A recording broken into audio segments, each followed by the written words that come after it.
Yay! All right, we're live. Welcome, everybody. My name is Margaret Pennard. I'm a historical fiction author and eclectic reader, and I'm going to remember to use the banners today. So, I know it's early April, but I like to give people time to make a plan. I've recently become involved in disaster preparedness, and that is one of the most important things is that if you rehearse the disaster beforehand, you'll be better prepared for when it comes, right? So the disaster in this case is just not having enough books to read, which I know we all live in fear of. So the obvious solution to that in April is Independent Bookstore Day. So I thought I would combine the Celebrate Independent Bookstore Month ideal with the If I Owned a Bookstore tag and bring in 4 of the local bookstores in California, near where I live, to give examples of, do I lean toward them or do I lean away from them? It's all going to be a lot of fun, and I have some videos and Instagram handles to share if you also want to follow those lovely independent bookstores that I love and visit regularly. So lots of stuff to do today. I'm going to go through the 4 bookstores of the Central Coast that I love, and then I'm going to highlight the hauls that I've had so far since I've been here in California. And then I'm going to show you all the Instagram accounts of these so that you can follow because they're lovely and they highlight awesome books. And then I'm going to do the tag. And then we're going to do current reads as usual, and then we'll do upcoming events. So if you have current reads you want to share, we'll cover those at the end. And if you have upcoming events you want to link to for the community, we'll do that at the very end. So just a preview of the time ahead. Let's see. The tag I think is called If I Owned a Bookshop, but I just wanted to say at the outset, I'm going to be using Bookshop and Bookstore interchangeably because we're bilingual here. We speak Atlantic English and Pacific English. So British and American for those of you who don't talk about oceans. Anyway, so yeah, I like using Bookshop. It just is easier to abbreviate, but we call them bookstores here in the US. So just another little kindling for the cookie biscuit fire that is still ongoing from Gareth and Dave's chats. Okay, we are also, I will just note, a non-billionaire zone. So please do not say that name today.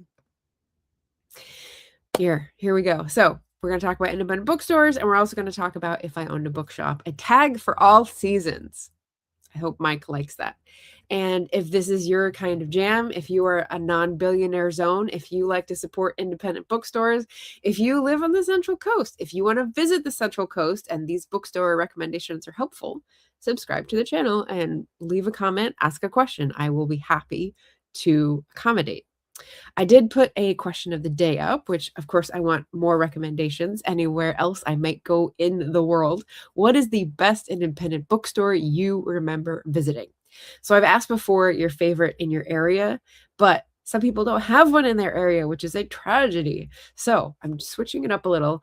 Maybe you visited one and the visit left an impression that has still not dimmed. I was going through my photo library and I just put in bookstore search. And of course, Apple Photos app uses AI to scan all the photos. So I got a lot of photos that I hadn't tagged yet that have books in them. Some were libraries, some were my books at home. But I did get a lot of the bookstores that I've visited over the years, and it was lovely to go down that little memory lane. So that was fun. So please tell me your best independent bookstore memory. This tag was created by Bob at Robert G. Reader of Books, and I was tagged by 3 people. So really time I did this tag. I knew I had to put enough effort to do it justice. And so I waited. Gareth was the first one to tag me, then Greg, and then Emma. So thank you all. You know me. This is obviously a tag that I needed to respond to because I eventually will own my own bookstore. Just you wait. Just you wait. And if you have questions as we go, of course, pop them in the chat. So let's see. I'm gonna say hello to the chat before I jump into my bookstores. Let's see. Oh, I also put this in. My answer to my question of the day is I've got 3 tied for best, and I've mentioned them on the channel before for other tags. So bonus points to anyone who remembers any of the 3 that I've given top marks, just in case you were listening and paying attention. Jim was here, and yes, he's going to have a lesson, so he may have to come back, but he left his answer, so we'll go over that in a little bit. And Catpaw is here giving their answer, which is lovely. Catpaw also recently finished a big milestone, and congratulations, that's awesome in the author world. So that's all I will say. Julie is here with an answer about a book, which I'll save. Gareth is here. Surprised that the chat is busy. I mean, it's a bookstore tag. This is going to bring all the book hoarders to the yard. Yeah, I'm not surprised. Julie's talking about one. Jim is talking about one. Oh, okay. So, let's see. Let's give the source material here. Julie's talking about a bookstore near her favorite bookstore. Sorry, near her town. Let's just call it that. Acres of Books, and says Ray Bradbury, who Gareth is a fan of, immortalized this bookstore in his essay, I Sing the Bookstore Eclectic, in 1989. And here's the funny thing. Pop culture me, I said, oh, I love that. That's after the song and Fame the Musical, right? Without sarcasm. And then Jim thankfully corrected me with the actual original poem by Walt Whitman, which is I Sing the Body Electric. It was a poem that was turned into music and went into Fame the Musical. So that's where I encountered it. I may have known this, but I forgot it, obviously. All right, so Catpaw says in Cancun there are none independent, only 2 chain stores. The independent secondhand one didn't survive the pandemic. Ugh. The one on Isla closed over 10 years ago. Puerto Morelos 15 years ago. Oof. The stake in my heart. The stake in my heart. Alan is here. Hello. Good evening, Alan. Librairie. Yes. Oh, yes, on the Central Coast Bookshop recommendations. Awesome. Glad someone will appreciate those in case you visit. Yeah, Catpaw had the same thought. Okay, so I'm not alone. All right. So Fame, Walt Whitman. Right? Okay. The first thing I was going to do, yes, the videos and the IG handle. So first bookstore that I'm going to highlight in the Central Coast is, I've got 2 videos for this place, and I'm going to share them on the screen. This is for Phoenix Book. This is walking this way and turn right, and there's a sort of an annex. This is walking into the annex, fiction to the right, poetry to the left, science fiction straight ahead. And you'll see that they have books everywhere. Kind of a firecracker, like Julie was explaining. Yeah, I enjoy this. I appreciate this aesthetic. It's part of a big quilt of types of bookstores, and because of budgetary reasons, I'm definitely a purveyor of secondhand bookstores most of the time. So Phoenix Books is used, and it's downtown San Luis Obispo, and it's actually run by the son of my 3rd grade teacher. So how more local can you get? That's just amazing. So I definitely want to highlight them. They do, I could just scroll a little bit to show you what they have. They have fun. They have children's books. They've got contests. They've got Tintin. And also like fun new acquisitions people will recognize from Booktube. So yeah, they have a great look. So there's that. And I'd love for people to follow independent bookstores because that's fun. So that's Phoenix Books. That's my videos and their Instagram. The next one is Nan's Pre-Owned Books and Crystals. Now share this tab instead. Let me pop it up here. So they have a really cool website, and it has video in their website. So if you just watch for a little bit, it'll show you, okay, this is Rio Grande. This is where they live. This is like a suburb of where I live. This is the little parking lot and the corner on a main street in Rio Grande. This is the guide. Like they have lots of mass market paperbacks. That's kind of their bread and butter. They also have a lot of like old, really old, like nonfiction and stuff. Like Elaine would be really interested. A lot of esoteric, a lot of not bibliography, biography, and there are bookstore cats. I saw 2 last time I went in, and one was very, very friendly. So definitely recommend Nan's Books and Crystals. And that is where I got that sun catcher that I displayed last time.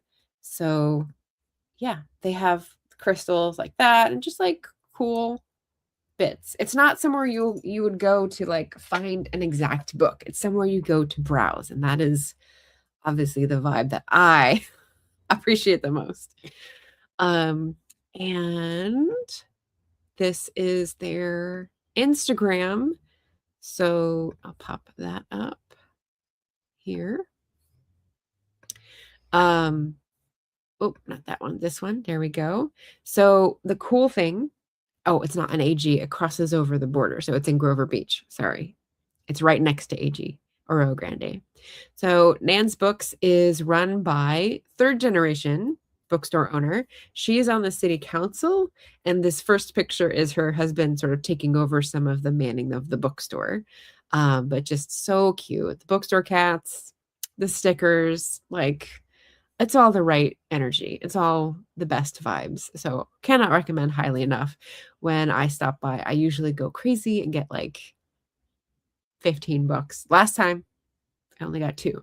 So for Nan's, I have the website video, the Instagram to follow. Oh, let me scroll back down so you could see the handle, Nan's Books and Crystals.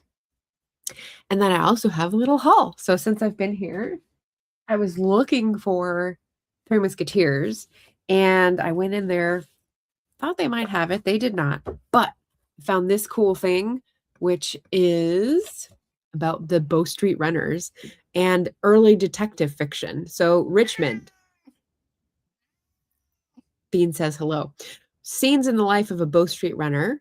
And this is like one of the earliest collections of detective stories, 1827.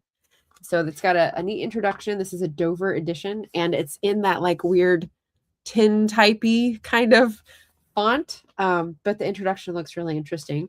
And since we just subscribed or tuned in, I guess, attached Acorn TV to our TV and we've been watching stuff on there, we watched the first episode of City of Vice, which is quite graphic. But it did have Henry Fielding and John Fielding and the start of the Bow Street Runners in a sort of detective story involving ladies of Covent Garden, shall we say, in the mid 18th century. But yeah, that's when this started, and 1827 when they started sort of professionalizing the police. So that was a cool pick. And then the other one I saw that I just thought would be a nice romantic fiction read is Twice Shy by Sarah Hogle. Haven't read her before, but it's a cute cover. And, you know, can you find real love when you've always got your head in the clouds? You know, that's my vibe. She looks like my kind of gal. So that looks like a fun one. So little mini haul. I restricted myself. It was good. It was good. So that's Nan's, which I love. The next one I haven't been to yet because they open late, which will come up during the tag for sure. I've got a picture from Google Maps because they don't have a picture of their entrance. And then I've got a video of them. So how do I share this one and then pop it up? So this is Coalesce, new and used books. So this is one of the few that has new and used, although the used definitely outnumber the new. It's in Morro Bay. And it's this very pretty front. It's on a sidewalk of a beach town. It's got bright blue. It's got a barn door. You can see the bottom is a little more closed than the top. It's got flowers and it's pretty crowded. So I can show you a little video There we go. When I was there a few years ago, it is also the style of pack 'em in like sardines, school of bookstore selling, which I enjoy, as I said. They've got a lot more practical guides. I remember there's a whole section on like boats and fish and painting and like stuff that I'm not going to check out really because I don't need to do all those things. But the cool thing about Coalesce is that they are a bookstore slash chapel garden. So in the back of the bookstore, it's kind of a long, thin shop. It's got a garden that people use for wedding. I think it's called wedding chapels. I can't remember, but it's an outdoor garden that people book for weddings and events. So, in this retail environment, you got to look for multiple streams of income, and a short-houred bookstore is good to combine with a late-houred event venue. So I was like, that's a cool creative idea. So I just really enjoyed that. So I'll get there soon. And let's point out their Instagram, which is here. Nope. Here. There we go. And pop that up. So no, it's the wrong one. Share this tab instead. There we go. All right. So Coalesce Bookstore is the name. And of course, you got fun people. I like how people make their Instagrams different, like this one highlights people in the outdoor garden surfboard, rather than like up close books to sell.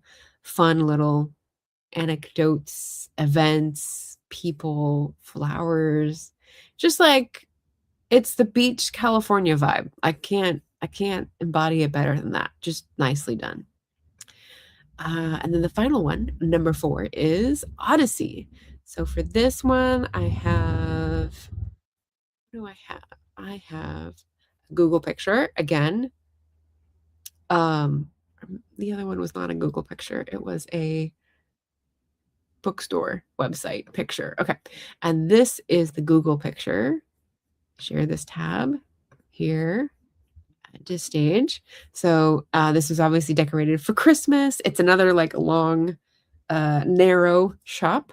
You enter out there where the glass is, and you come in. And on the right is all these bookcases, and on the left is like half the bookcase, the table, and then the cashier register in the middle, and then more bookcases with the romance in the back and the YA. And just to the left of the sort of lights and greenery there, you can maybe make out that there's like a brown armchair side. They have one soft sided chair which comes up in the tag to sit in, which I think is funny, but it's a nice like little photo op which people have used. But yeah, so love this place. It only discovered it recently. I think I heard about it when someone mentioned that it had just had a flood. They had boxes of books on the floor, which you don't see here, but a lot of those have been damaged, and they needed help to sort of repair and replenish. So that's when I went, and I've been several times since, and I really like it. So I think I can't remember if it's related to Phoenix, but anyway, great bookstore, lots of great finds. And you will see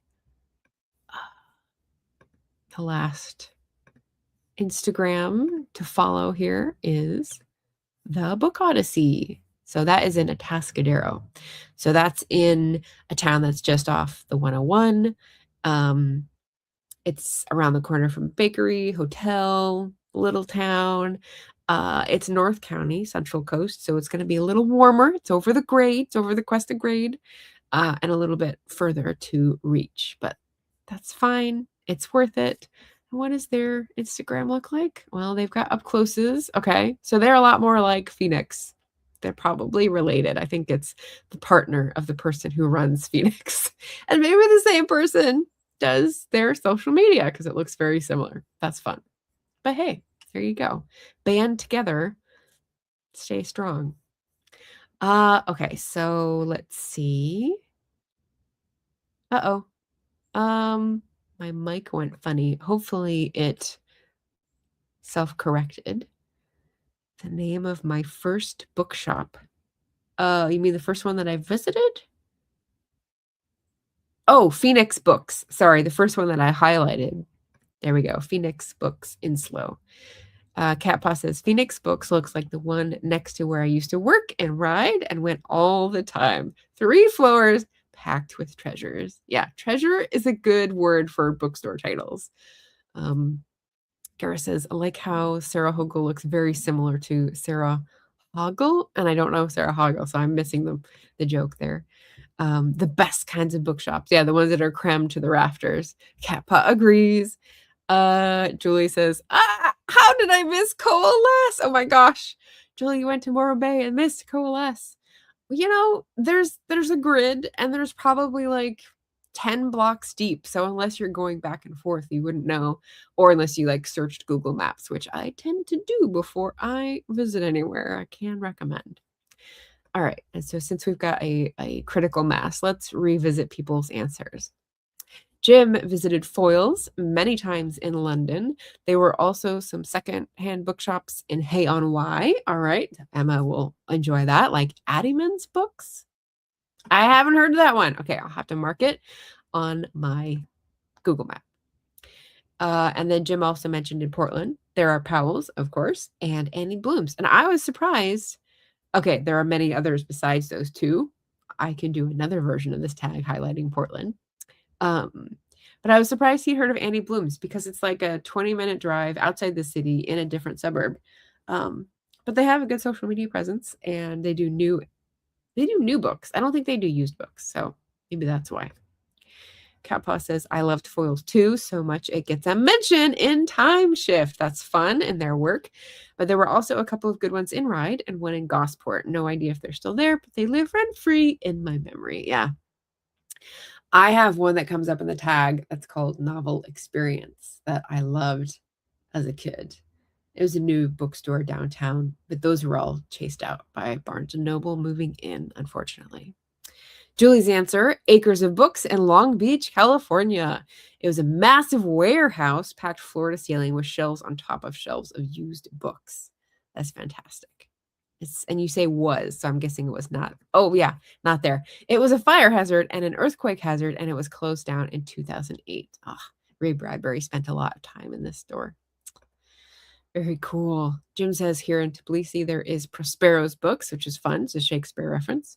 An English language bookshop with a cafe, always nice. Nice selection of books, but a little pricey, which I can probably see if they're pandering to English visitor tastes. That's probably a good business move. And yes, I sing the bookstore eclectic. Greg says, City Lights in San Francisco. I've only been to this bookstore once, but I was bowled over. And from my memory, City Lights is on one of these like diagonal streets. Maybe not, actually. I'm trying to think of the frontage. But it's got that old book smell. There's rows, there's stacks.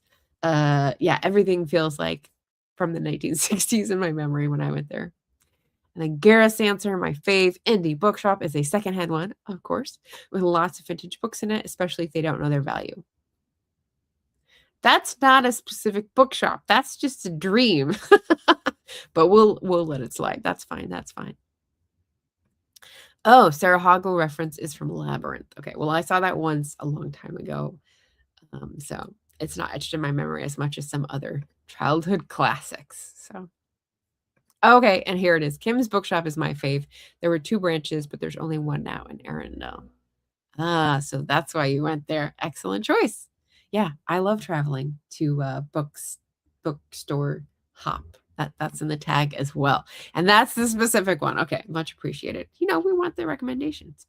I'm going to star that so I can put that on my Google map. All right, so we've gone through the 4, and now it just remains to say, make your plan. This is my big reminder. Bookstore Day, Independent Bookstore Day is Saturday, April 25th. That is in 2.5 weeks. So you have 2.5 weeks to make a plan. Please don't let it pass you by. Please think about, do I have any commitments on that day? Where will I be on that day? Where is the nearest independent bookstore I can support? Because we're all about supporting local and keeping local businesses alive. So if you can go talk about it that you're going to go. You can go buy a book. You can go sign up for their subscriber list. You can go follow them on Instagram. They probably have an account. Take a friend with you, support a cafe nearby and do a live stream from the bookshop if they allow it. Do something in your area that will help. What's the word I'm looking for? Show the love we all have for independent bookstores. That's what I'm asking. Make a plan. Be prepared. Like Scar says, be prepared. Okay. And my answer for that is that I'll either be in Sacramento or driving. So I'll have to make a one stop instead of a bookstore crawl like I have done in the past. And then just for your ease, I know you probably can't copy and paste these, but I will put the handles for the 4 bookstores that I highlighted in the chat in case you need to go back and visit those. Okay, now we're on to the tag. The first question is, what are the hours of operation? This is a foundational question because this is your working life. Let's see. Hours of operation. I would say 10 to 6 because 10 is when I do my live streams and that's like after my morning, right? So I could still do my writing or walking or both beforehand. And it would be Wednesday to Sunday if it's only me so that I can have Mondays and Tuesdays off. And if I had an employee, I would make it 7 days a week so that they could cover a few other days. I surveyed the bookstores that I highlighted. Phoenix is 10 to 6, 10 to 9 on busy days, shorter hours on Sunday. Nance is 10 to 5:30, shorter hours on Sunday. Coalesce is 11 to 4. That's what I meant by shorter hours every day. And Odyssey is 10 to 5:30, nothing on Sunday. So, pretty standard across. And yeah, I think that would wrap around my lifestyle, but still be open for the times that people want.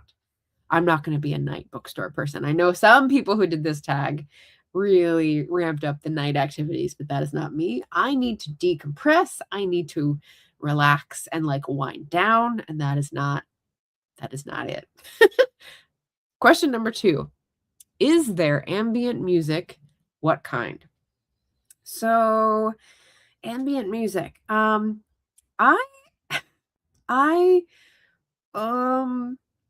So I can't speak for some of these, but I went into Nan's recently and they were playing one song from the Lord of the Rings soundtrack over and over again. And I recognized it, of course. And I realized that they were doing that last time I visited months and months ago. So I don't know if that's store policy or what, but it was nice the first time. And then the second time I thought, they should really vary this. So with that in mind, I would say I would have a playlist of movie and game soundtracks, which are instrumental, and versions of classic or pop songs made instrumental. And so I'm taking my inspiration from several playlists that were Bridgerton inspired. They took pop songs that Bridgerton had used in their TV show and made them instrumental, kind of like elevator music, but not as annoying. So I would have non-word music and not play it very loud, of course, and rotate between movie soundtracks that are great, game songs that have crossed over because they're so good, and pop versions made into instrumentals, if that makes sense. So yeah, I didn't do a survey because I haven't been to Coalesce and Odyssey yet, and I can't remember what Phoenix was when I went in because it was a very quick one. So yeah, ambient music, yeah, I'm not mad at that. Question number 3. Is there a coffee bar? Do you serve alcohol? Now, some people in the chat have mentioned that there's bookstores and cafes, and it is very nice. It's very convenient. But when I think about my potential bookstore and whether I want to be serving coffee, I don't like coffee. So that's going to be a no from me. No,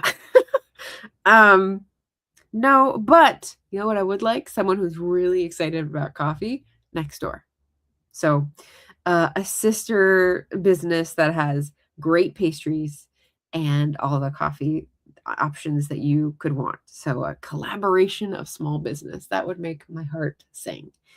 Um, Coffee bar alcohol. When I did the survey, Phoenix, Nan's, Coalesce, Odyssey, none of them have food or drink involved in the bookstore, but they're all in business districts where you can get one with a short walk. So that is obviously the model that I think I love, and I don't want to do coffee. So there we go. Ooh, there we go. Catpa has a great addition. Thank you, Catpa. If you don't have a local indie bookstore, you can buy a book or more from your favorite indie author, especially if they sell direct. Great point. Gareth, also an author, says, yeah, good shout. Exactly. Exactly. Way to go. All right. So check out your favorite local indie author or indie author, period. Question number 4. Are we on 4? Yes. All right. Are patrons encouraged to linger, like the Cranberries say? Are there comfortable chairs, like the one in Book Odyssey? What kind of lighting? Are there tables? Are there areas for group gatherings? Now, let's see. When I did my survey, Phoenix, yeah, no, not really. There's tables for books, more book surfaces to put books on. There are like stools scattered here and there, as you saw in the video, but not really like sit and linger spaces. You have to linger with your head like this to read all the books in the shelves, which be careful. If you're low blood pressure, that can give you a headache and make you fall over.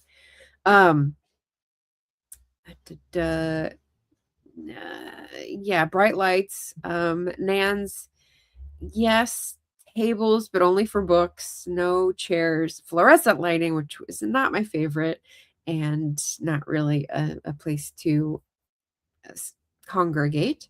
Those are the only 2 that I did for that. Okay, so then my answers. I would say, do you encourage people to linger? Yes, if they're respectful, right? So those people who, for example, visit national parks and bring a stereo for their hike so that every other hiker gets to listen to their crap music, not allowed. Not allowed. You will be asked to leave. That's fine. That's my prerogative. So if they're respectful, yes, please linger. You don't have to buy a lot of books. You don't have to buy a single book. But if you're going through the shelves, taking books out, reading the back, thumbing through, putting them back where they belong, and quiet, or, talking quietly with the friends that you're in there with, yes, please stay the entire day, but especially on a rainy day. But if you're coming in with your friends and you're laughing and like being obnoxious and not treating the books with respect, because you're not really there to read books or purchase books, you're there to like walk around with your iced coffee and put it on surfaces so that it leaves a mark and like bump into things that topple other book stacks, like that's not respectful. So I wouldn't encourage those people to linger, if you know what I mean. Chairs. I would say every other aisle have a stool. You know what Powell's has, which is probably really hard to find now. They've got those round, low stools that you used to find in libraries. So it's got like a lock method, but you can rotate it and you can move it, roll it.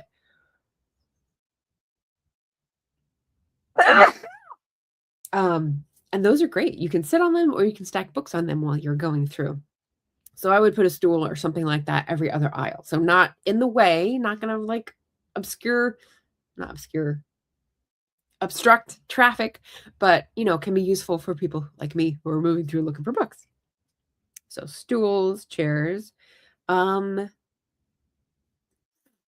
lighting.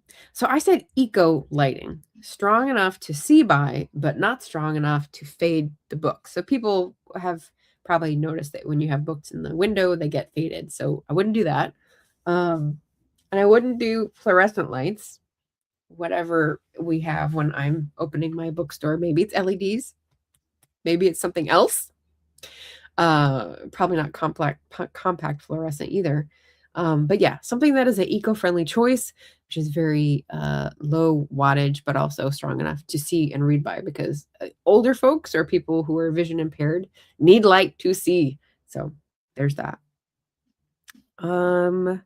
I would also say, because this is kind of about layout, that I would give lots of attention and TLC to nooks and snugs. This, I think, is an underrated utility of layout. So, by this I mean that, some of the bookstores that I highlighted were like a long, narrow space, and there wasn't really any nooks to go in the book Odyssey, but there is in Coalesce. So when you walk in, there's a piece off to the right that's stopped by a bookshelf, and then if you continue down more, there's like a little side road that comes back in, like a cul-de-sac, or a driveway that goes through, I guess, and then you walk more, and there's like little cul-de-sacs off the main path, if that makes sense.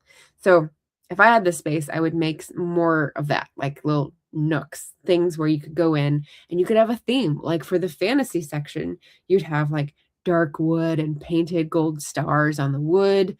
Or for, like the literature section, I don't know, put like little cutouts, printouts of famous heads of authors. I do that on my bookshelves. Um, yeah, just like fun little themes for the nooks and snugs. And group area. Okay, so this is controversial here. What did I put? Casual for book clubs or reading stage? Does it ask about that? No, it just says area for group gatherings. So I don't understand what I wrote here in my notes. Casual or reading stage. Yeah. So, oh, maybe that's what it was. So if I had one group area, it wouldn't be like a cafe serving area. It would be a place where you could have a book club meet. So, enough room for chairs to sit around in a circle, but not like a lot, like 10 or 12. And then it could also be converted to a little stage area. So if you had author readings, you could have a little podium and then have, like 10 to 12 chairs to sit and listen. And for that, I'm probably taking inspiration from Another Read Through, which is a bookstore that I worked at. They had a whole like loft area for that, which is great. All right, question number 5. Let me just check in with the chat. Over here, Gar says there's a pub in anyone's eye view wherever you are, so you don't need one in a bookshop. Well, there you go. That's the way to live, obviously. Greg says we have quite a few local independent bookstores. These have banded together to create a passport, and it's a great way to learn about and visit local stores and get passport stamps. There are prizes. Well, that's very crafty. I think sometimes the ones that I've visited do that, but only for Independent Bookstore Day, not like all throughout the year. But that is an interesting idea to just keep it going. That would be cool. Thank you. I do epic sneezes. Thank you. Thank you. Hi, Diane. Super cool. Spotlighting independent bookstores. Yes, we love it. Kara says, I agree that books are awesome in bookshops. Makes it more of a curiosity builder. Did you miss a word? Because books are going to be in bookshops. Can you clarify that, please? Julie says another Central Coast bookstore that I love is Spare Time Books and Paso Robles. It might be far away from where you are now. Yeah, that's like more of a 45-minute drive. I've only been there once. I stopped in for like 10 minutes. The cat was in the car, so I couldn't really stop to linger like I like to. It was on the way into town. But this Friday, I may be going there because I'm definitely going to the Atascadero one, so I may make it with my mom to the Paso Robles one. And it's run by someone my mom knows now. So that's why it came on my radar. So yes, great option. I did take a video of that one. You want to see the video? Let's see if I have it. I don't know if I took it out because I haven't really been there. That's not it. That's not it. That's not it. That's not it.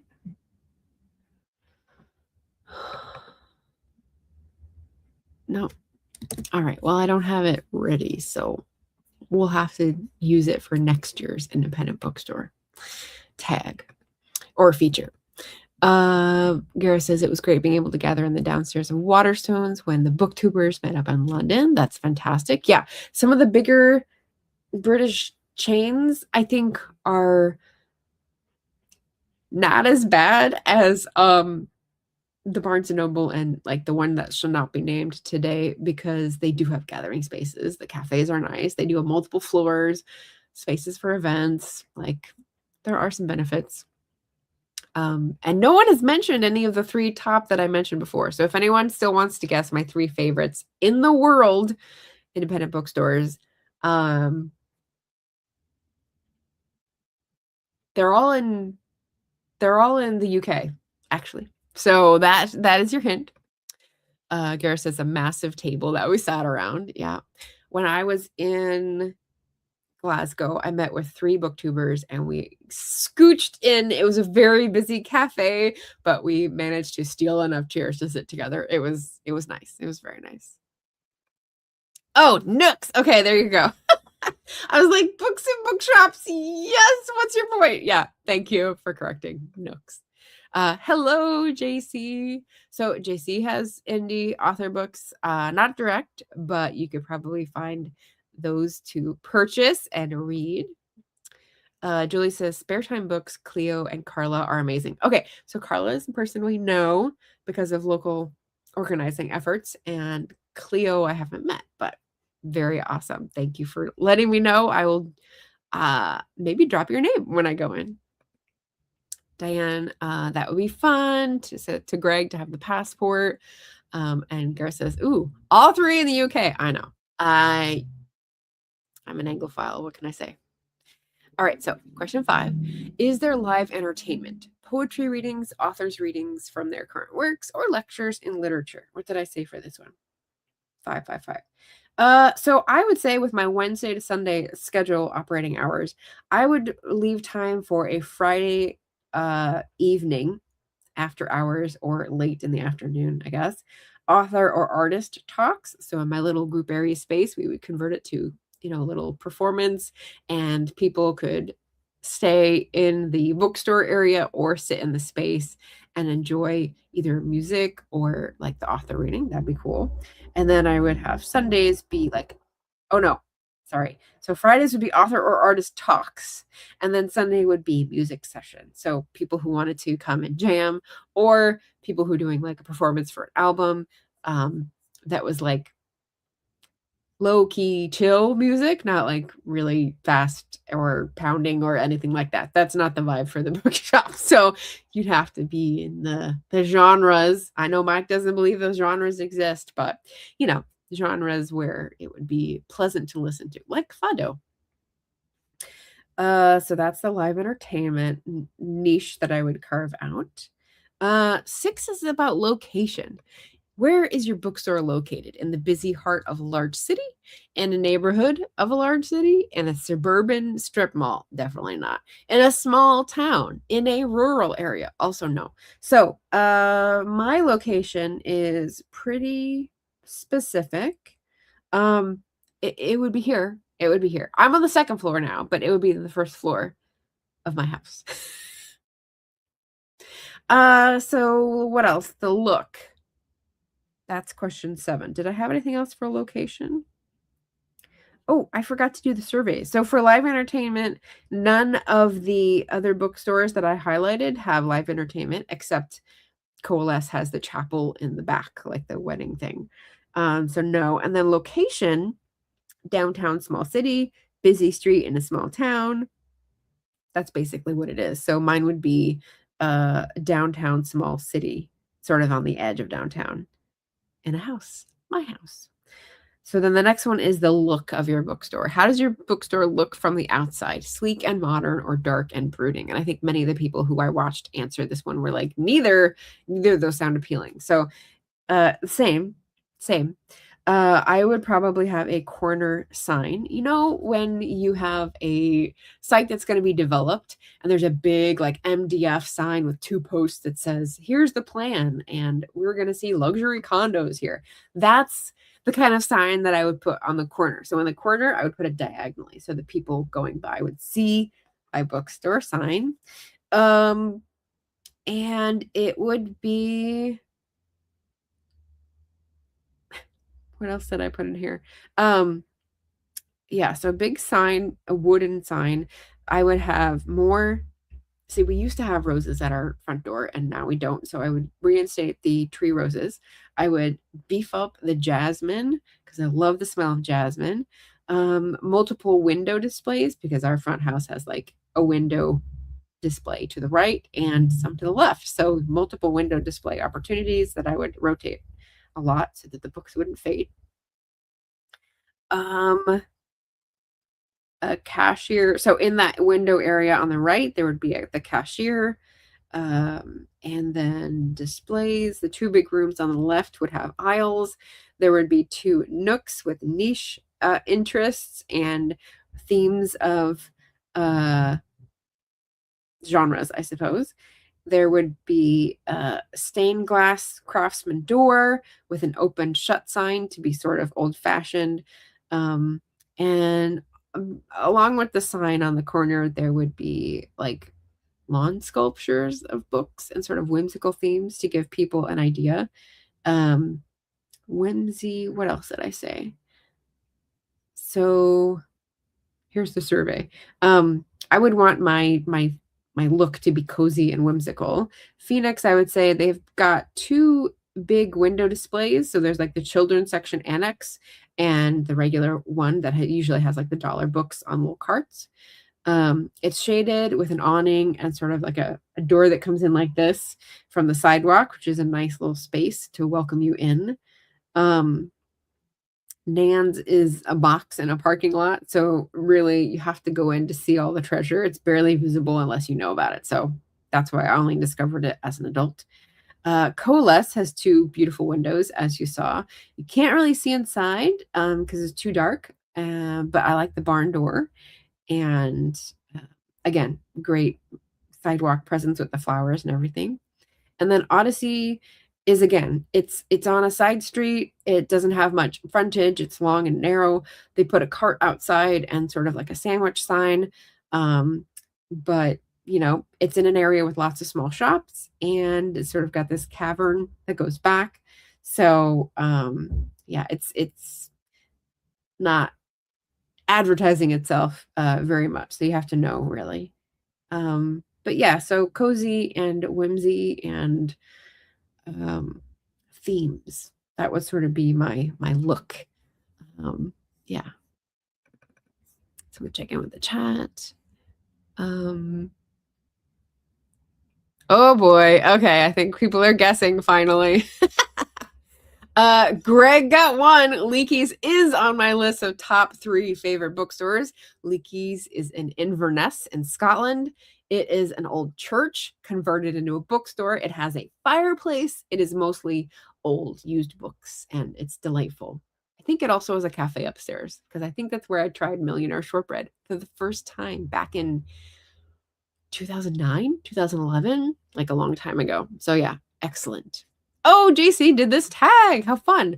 I think I either saw you mention it in a community tab post or something, and then I saw Emma's. Cool. Emma did hers in March. And she tagged me. So maybe that's where you saw my name with the book.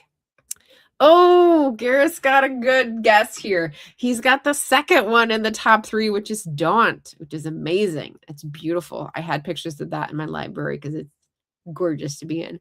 Hatchard's is a good guess. But I think Hatchard's, while historical, while in a brilliant area in Piccadilly near like the royal part of London, I love the history, but it's got a really cool like stairwell like this that goes up to. It just seemed too hoity-toity, I have to say. Like I looked at their book subscription service as well, and I was just like, wow, it's all new.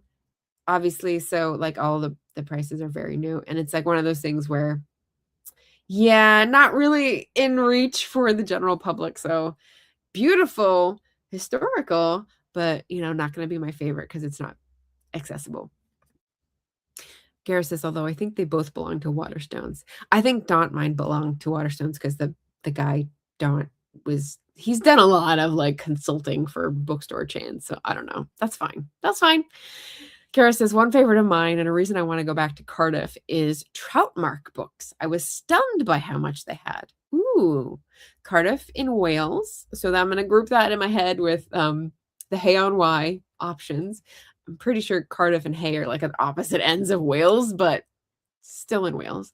Troutmark. That's an interesting name. Very cool. Diane is guessing Charing Cross Rare Books, which is a fave of theirs, which is very nice. No, I haven't been there. Usually when it says rare books, it means very limited hours and more expensive. And you really have to go for a longer time. Like you have to go request a book and then they can find it for you and it takes weeks. Whereas I'm just kind of up for the thrill of the moment. Like, what do they have for me today? What is the universe sending my way? So different energy, but I appreciate the favorite. That's great. John K's shop in Edinburgh. Mostly a shout out to Ash at Ear Read This. Well done. Well done. I didn't know what shop he worked at, so that's very cool to know. No, I haven't been there. I haven't been to that one.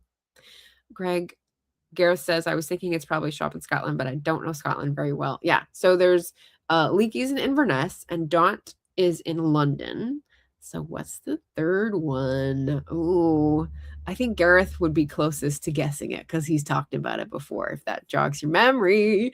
Catboss says, this all makes me want to go on a bookshop crawl. Yes, that is the goal. I'm trying to get you to go on a bookshop crawl through London and so many corners of the UK.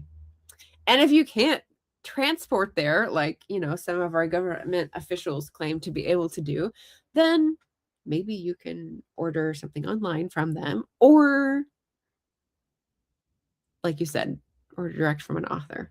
There's lots of ways to support independent bookstores. But yeah, if you have the FOMO, I don't know.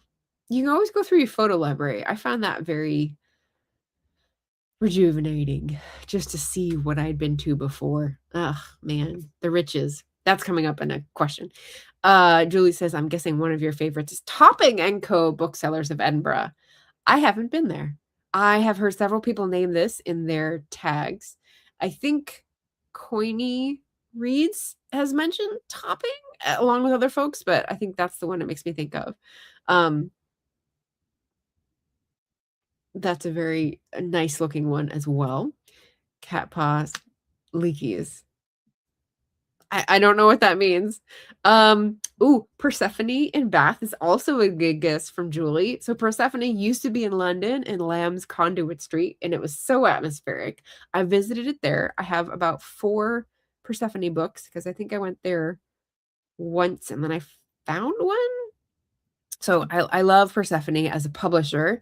I have not been to them since they've been in Bath because I haven't been to Bath since 1996. But I follow their social media and their newsletter is always a joy. She brings up all like the latest museum exhibits and like art installments and fun like choral, I don't know, performances in the area. I love Persephone's newsletter. It's one of the few that I read. Glorious. But it's not that one. Leslie, hello. Popping in late, and while we're at it, no more romances with billionaires as the love interest. Yeah, no more billionaires. Stop funding the billionaires. Find an independent bookstore to support. April 25th, everybody. Reminder. I've mentioned it. Yes, you have, Gareth. It's not in Bath. It's not in Bath either. Kappa says, oh, okay, this emoji means, oh my God, leaky sounds fantastic. Yes, thank you. Yes, it definitely is. Is it another one in London? It might be. And there's a great secondhand shop in York. I haven't been to York since 1996. So that's a great suggestion. Oh, and I'll just do a preview. upcoming events, which I'll do at the end of this and ask anyone else who has upcoming events. My Friday stream this Friday is going to be about where should I visit. So I'm traveling to the UK and Ireland and Paris, France, but there's like 3 days where I'm trying to decide where to go in England. And I'm going to give you 3 options and ask for your input on Friday. So we'll see where we get with that. It's not in York. It's not in York.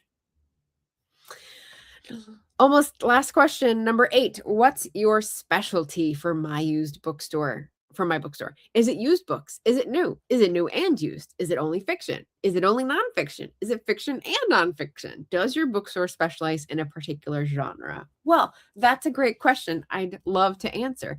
That's a TikTok creator's thing, and now she has a book out, Elise Meyer. She's great. My answer, specialty. I would say there are some new books because we love to support indie authors, and favorite books, of course, like some are always going to be stocked, but mostly it's going to be used because we like to see what the universe delivers to people, what people need at the moment, what chance fate delivers to your hands.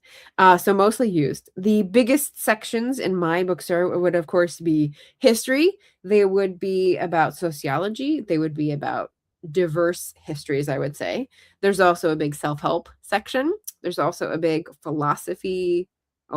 Self-help / philosophy. Sorry, I'm reading my notes from 2 days ago. There would be a big travel section.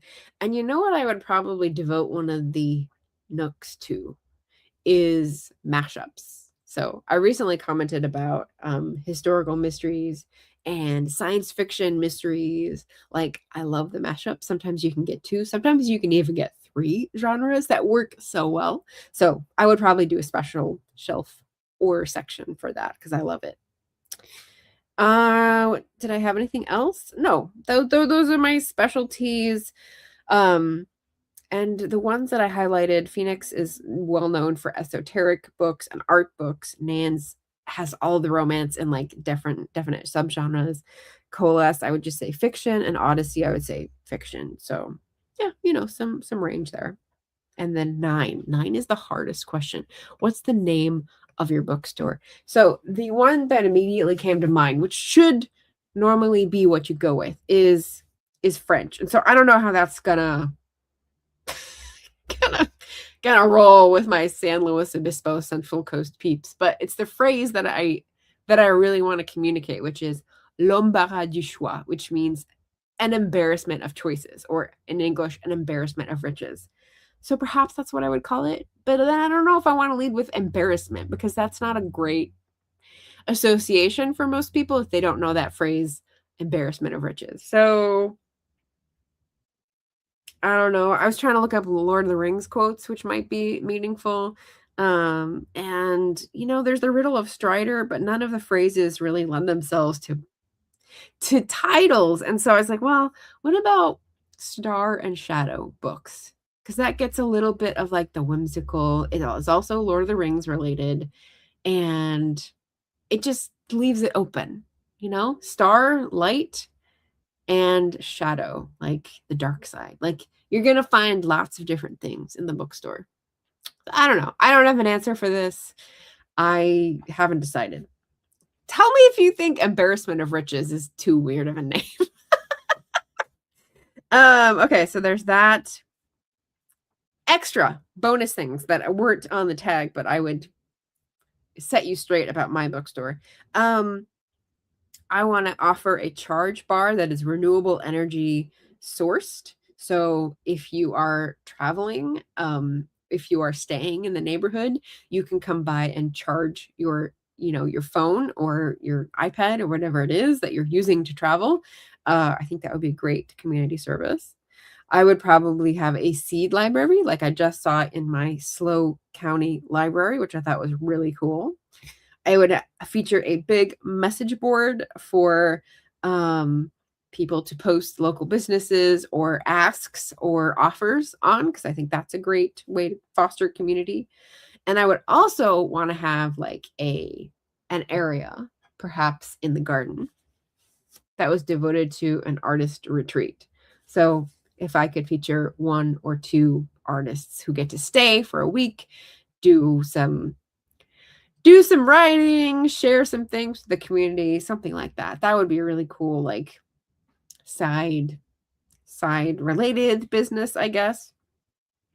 The garden that we have now would be a book garden for authors and artists and musician events. So you could have an outdoor venue if the weather permitted. And it's the Central Coast, so the weather permits most of the time.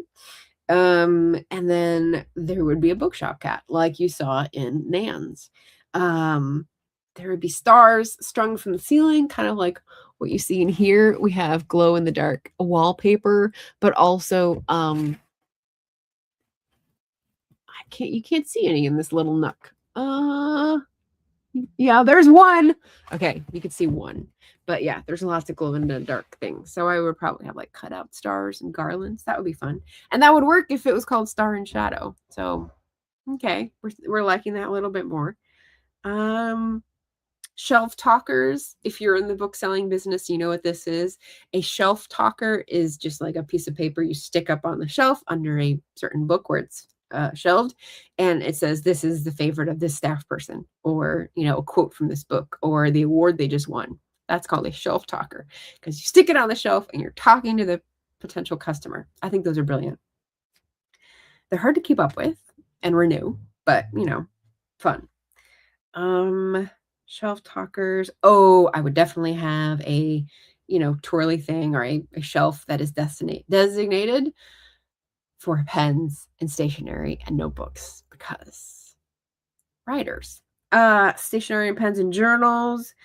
And let's see, I already mentioned the novel experience. It had sort of a witchy theme, but that was from my childhood.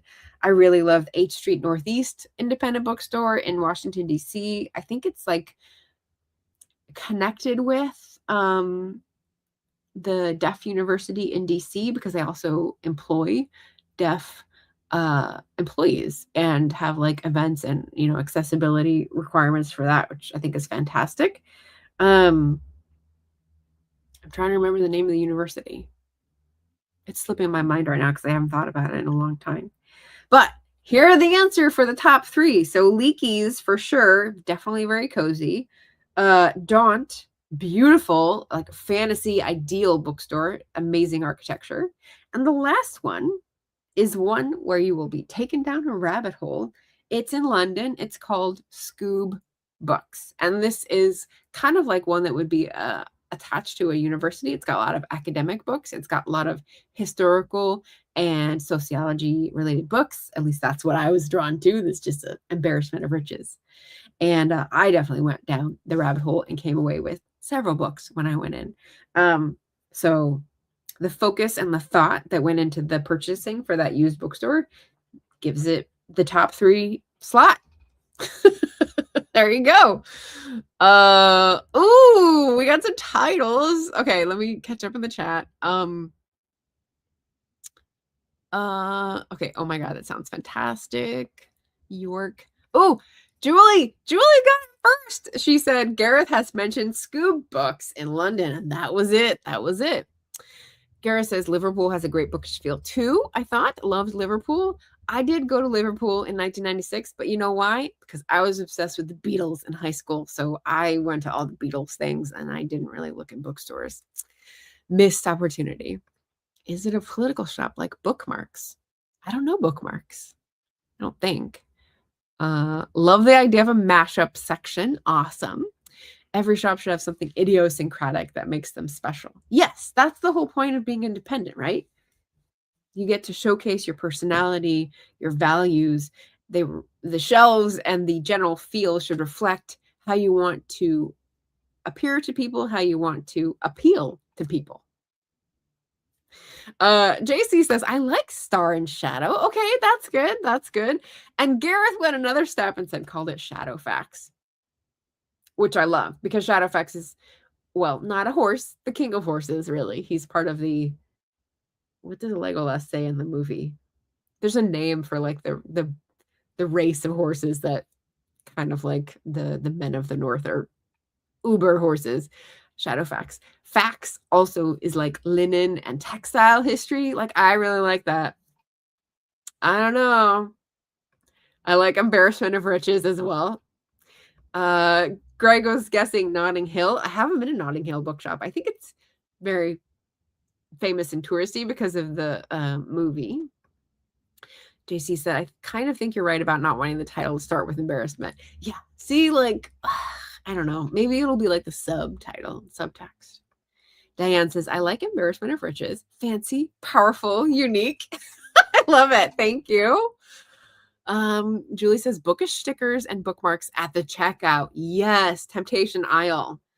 So pens, stationery, journals, stickers. You know, stickers at bookstores are so expensive. I see them priced at like $6 and $8 and $10, $12. And I'm like, it's a sticker. Why is it so expensive? So I don't know why. Maybe it's production these days. But yeah, that might stop me from offering if it has to be that expensive. We'd see. And bookmarks for sure. I could just offer my own bookmark collection. I have like hundreds. It's kind of like the bookish mail I do for Patreon. Bookish mail, they just got sent out because I have so many travel postcards that I had amassed, and now we're going on like year 4 of bookish mail. So that tier at Patreon and the YouTube members, I have had to cull other stocks, hordes of postcards and stuff to send. So yeah, it's awesome. Cat Paw suggesting Inexhaustible Riches Bookstore. Oh, I like that. It's a negative, but not really negative. Inexhaustible. It's kind of giving me Indefatigable vibes. Oh, I don't know about that. That's still like trauma from Frankenstein. Inexhaustible Riches. It does suggest like Dragon Hoard, though, which I do like.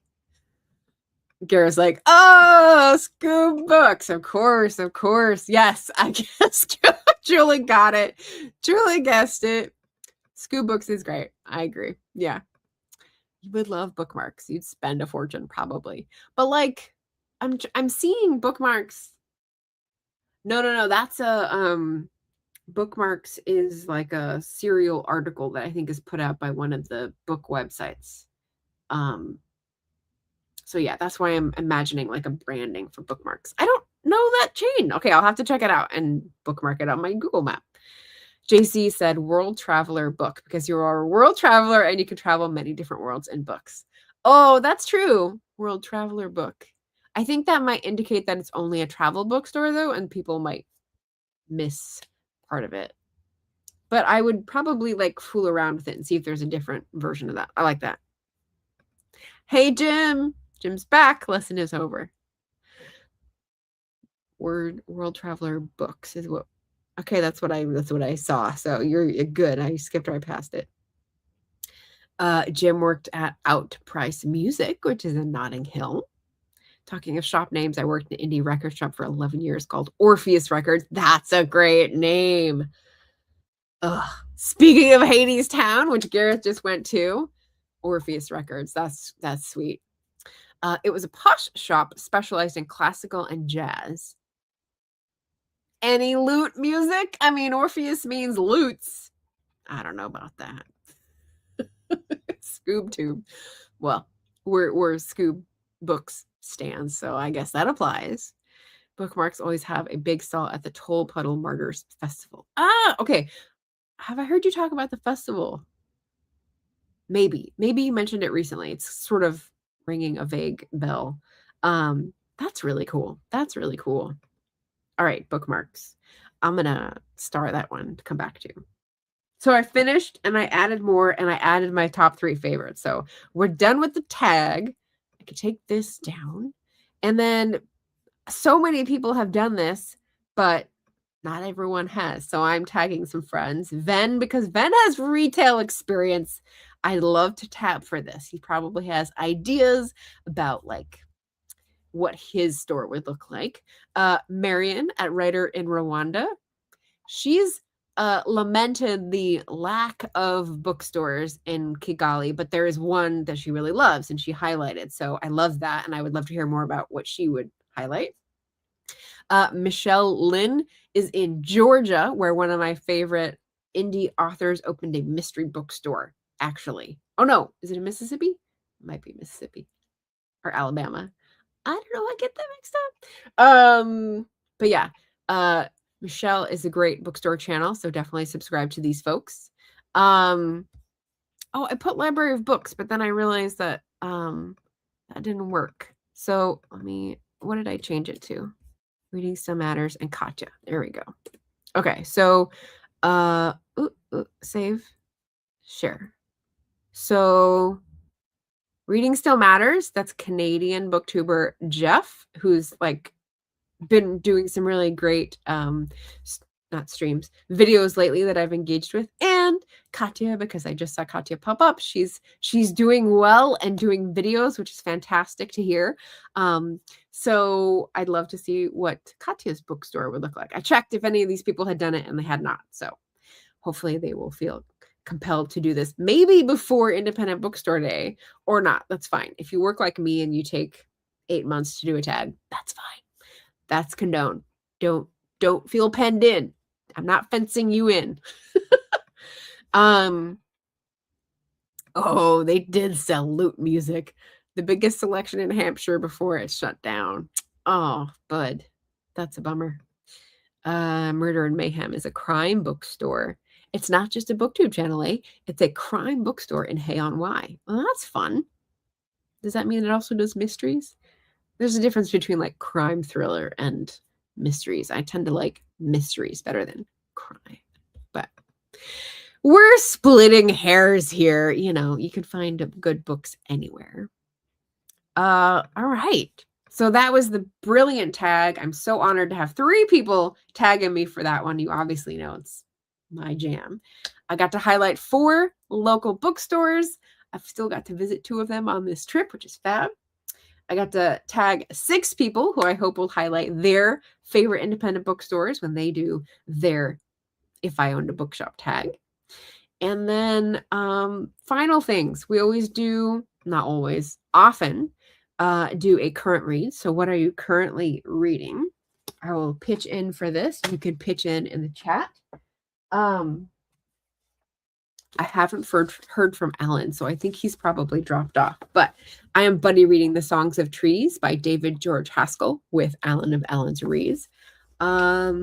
We are between a third and a half of the way through. Alan is persistently a chapter ahead. I am reading about hazel trees right now and liking that because it's set in Scotland in Queensferry.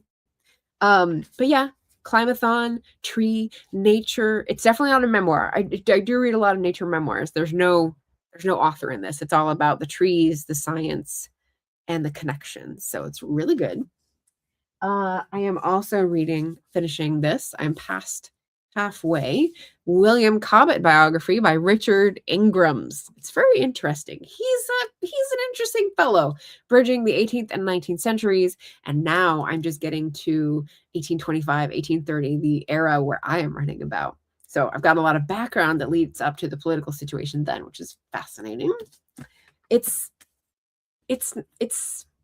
I'm not sure Richard Ingrams is going to be my, go-to author for that, but it's fair, it's average, it's fine. So those are the 2 books that I'm currently reading. What about you? Gareth is reading a Lee Brackett crime book from the 40s. Okay, is it a crime book or is it a mystery? Do you agree that there's sort of like a emphasis division there? But from the 1940s, that tells me it's probably more of a mystery. Golden Age. Let me know. Gareth says, love the covers of the William Cobbett book. It's very me. Yeah, I think, well, let me just check. I can check.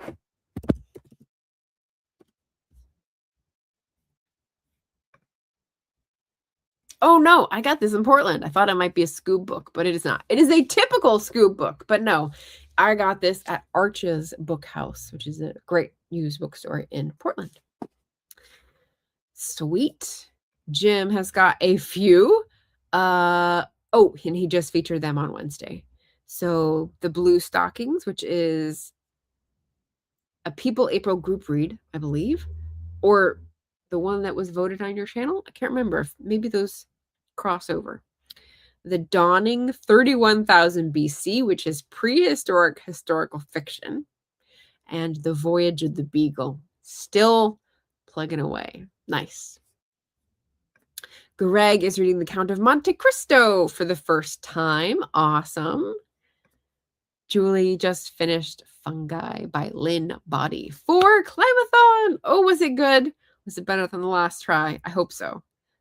I find fungi fascinating. I don't think we learn enough about them in school. I think they sort of perplex us, so it's good to learn more about them, and I think they will be very useful in our life if we let them in. Interesting. George Cruikshank. Oh, you want me to look it up? Let's see if they give posting to the election. No, James Gilray. James Gilray is the political cartoonist, but yeah, same era. So they do this weird speech bubble thing where it's like tiny type. It's funny to us, obviously, because we're just used to something different. Diane recently finished News of the World by Paulette Giles. Super quick read. Yes, I think it's even like a smaller book format than usual. I have that either on audio or paperback or both. It looked really fun. I hope it was good.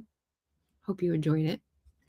Kara says, definitely crime. Thanks to that book, she was asked to write Raymond Chandler adaptation film scripts. Oh, okay. So a bit more hard-boiled then. Okay. All right. Less golden age mystery, more hard-boiled crime. All right. Cool. Catpaw says, I finished Death of the Author. Oh, yay. I was just thinking about you on that one. By Nnedi Okorafor yesterday. Haven't decided what next yet. Did you like it? I know it was like interesting, but I hope you came out on like the good side. Blue Stockings is the People's April read-along about the first women's movement. Excellent. What did you think of Death of the Author? Yeah. Inquiring minds want to know. 18th century literary salons. Elizabeth Montagu, Hester Thrale, etc. Oh, these are the Blue Stockings. In case you don't know what Blue Stockings are, it was a derogatory term applied to women who were too interested in books. Reading too many novels turns the brain, as we know. And it's sort of on the theme of the other Bennett sister, Mary Bennett, which is all up in my feed right now. Let's see. Catpaw gave Death of the Author 4.25 stars. I learned things. I was entertained. Sounds good. And News of the World. Is this a song by The Jam? Gareth will tell me. Gareth bought a book yesterday about the beat groups of the 60s that I want to read for People April. Very nice. Very nice. Let's see. What else did I have to show?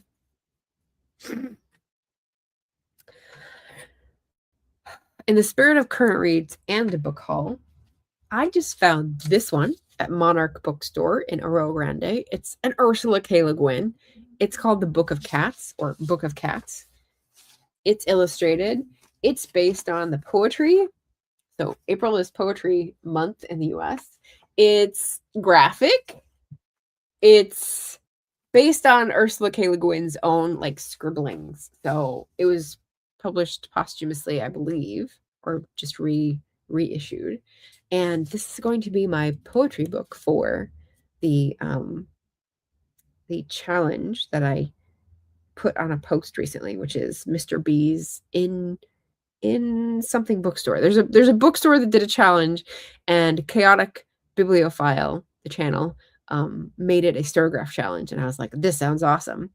And I just looked at how many of the challenges I had read this year, and I've got 20 out of 24. So poetry, graphic novel, one on Mr. B's favorites list, which is going to be Memory Police. So Leslie will appreciate that. Poetry, graphic novel, children's book, and Memory Police. So this will be my poetry pick. I went into a used bookstore called AZ Books, also in Oro Grande, and found this monster because Derek Green is going to be leading So maybe a reading of The Three Musketeers. I have never read Dumas, so Alan, quiet your beating heart. Very excited about that. I think later this month or next month. We'll see. I'm just waiting for guidance on that one, but it's tiny. Can I show you how tiny the print is?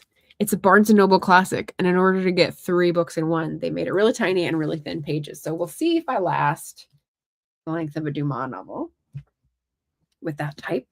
I also found a Virago classic. Mrs. Oliphant is the author, Margaret Oliphant. And this is in a series called The Chronicles of Carlingford, which I didn't realize. Is it number 1? Called The Perpetual Curate. The plot on the back just sounded fun, and I love a Virago cover. So got that one. And then these were from, Don't Turn Up Your Nose at a Thrift Store. Sometimes thrift stores have really great book sections. I found this, We Survived the Night by Julian Brave Noisecat. I saw an interview with this author. It was amazing. So I'm excited to get a hardcover copy of that. An Indigenous author from Canada. I think Canadian American because of his parentage. His parentage is pretty interesting. He talked about that in the interview. Crazy stuff. Discovered in a garbage as a kid, as a baby. So there's some crazy stories to go into with that. I found a Polly Marshall, who is a Black classic author from the 1960s, 70s, 80s, I believe. Praise Song for the Widow. Since I write about a widow, that attracted my eye. And, short paperback, I think would be a great classic read.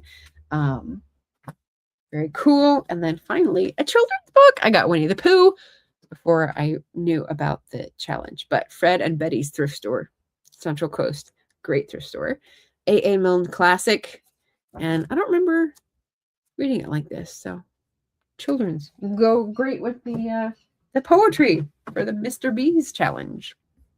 Okay, let me catch up here, and then we'll do upcoming events. Let's see. Gareth says, yeah. Theme for the satirical show, Mock the Week. I think it's a song. Got it. Okay. I don't watch Mock the Week as often as I watch QI clips. I don't know. Not my vibe. Mock the Week is great and on YouTube. Sure. Mock the Week has returned in 2026. It has. I love it. All right. We've got some Mock the Week fans. Jim says that would fit for Picture This, the picture book event run by Shelley Swearingen and Jack of Spread Book Joy. Yes, because April also has a picture book readathon. Kapos says, have you read Senseless Acts of Beauty? To Gareth. No, I haven't. Is it good? And yes, Memory Police. That'll be fun to dig into when you read it. Yes, I did get a copy and it's just waiting. So this readathon, I have the rest of the year to read it. So no pressure. I assume Dara O'Brien is still hosting Mock the Week. We'll take a listen to the song. He is awesome. He is Irish. George Mackay. Senseless Acts of Beauty. Isn't he? No, that's George MacDonald. George McKay. I don't know how to say it.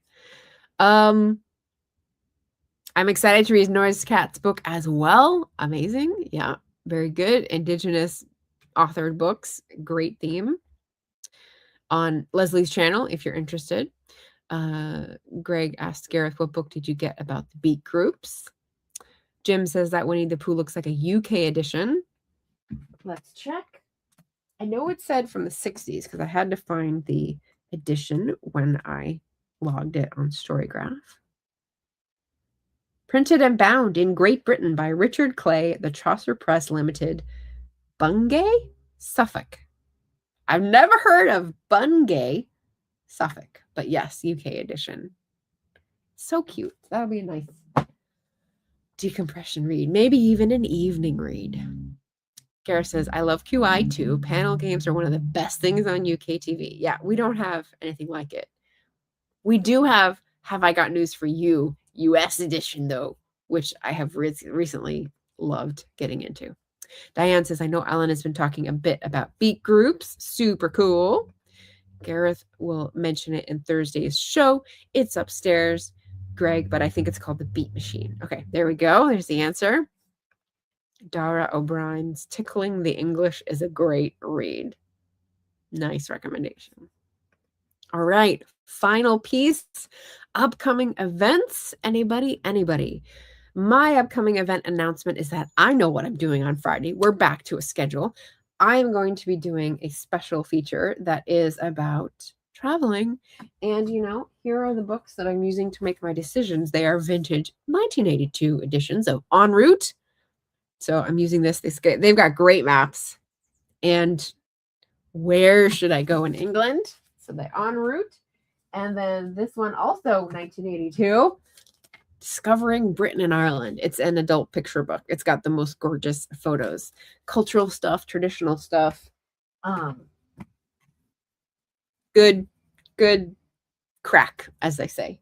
So I'm using that to figure out. I'm gonna give, I think, 3 choices. I was gonna do 2, and then I heard Ben, and I'm like, well, maybe I should do 3. So I'm gonna do 3 3-day excursion choices and ask which is the best itinerary. So I got to work on that between now and Friday, so that I can take your advice. Jim says there's also an SNL UK edition. So it goes both ways across the Atlantic. Good. Yeah. So any other folks have upcoming events either on their channels besides Independent Bookstore Day, obviously, because April 25th, Saturday, make a plan. That is the goal of this live stream. Please make a plan. If you're watching this on the replay and it is not yet Saturday, April 25th, please let us know. What is your plan? Are you going somewhere in person? Are you supporting an independent bookstore online? Are you going to another event? Are you just going to post about it on social media? Anything to help a local business survive is appreciated, and we want a reward. So there you go. Gareth just did the Travel Around the World's book tag and talked about traveling a lot in that video. Nice. Jim says you should visit Bath for Jane Austen vibe and the Roman baths. I've been there. I was kind of thinking about Lyme Regis. I wonder if they have Austen activities in Lyme Regis. This book in 1982 did not have a mention of Jane Austen when it talked about Bath. Before the Austen craze. I couldn't believe it. Nope. Julie says, it looks like you're surviving the tax season quite well, Margaret. Oh, we're going to shake some imaginary maracas. We mailed out our taxes yesterday. They are done. So now I'm doing things like plugging holes for rodents and, other upkeep, maintenance of the apartments. It's done. It's so exciting. It only took 2 weeks this time. Greg says there are some Booktube birthdays coming up in the next couple of weeks. Oh, I don't know about that. Tell us. Lyme Regis is great too for Mary Anning vibes. So that is the Fossil Finder. Again, I think Jane Austen's lifetime overlaps. Early Science, Women in Science, Cliffs, Limestone, Chalk. Very cool. Yeah. And John Fowles, The French Lieutenant's Woman, which I think I read a long time ago. I don't really remember. We'll see. I might be diverging into Daphne du Maurier country. So you never know. You'll have to tune in Friday to find out. Kappa has an announcement. They finished Andino and Dina. At last. That was the little author event that I was excited about, which is effing amazing since I started writing it in 2013. 13 years. Well done. Or imaginary maracas, whichever you like. A round of applause or imaginary maracas. Well done. Well done. Yeah. Well done. Awesome. I went way over because I am super excited about this topic. So don't come at me, bro. Oh, Gavin's is sometime this month. He finished his Before I'm 50 challenge. Oh, that's fantastic. So genre books, I think. He did a 50 before 50 challenge and made it. I don't think I've ever seen someone who actually completed their challenge. So, sorry, buddy. I forgot Bean was here because he's so quiet. I almost put my foot right on him. I'm sorry, buddy. Yeah, he's so good. Congrats to Catpaw. Congrats to Gavin. Well done, everybody. All right. That is it. I will see you on Friday. Make your plan for Saturday, April 25th. Take care and happy reading, everyone. Thank you so much for watching and commenting and engaging and reading my books. Hey, let's just throw that in there. Thank you, everyone, and see you again soon.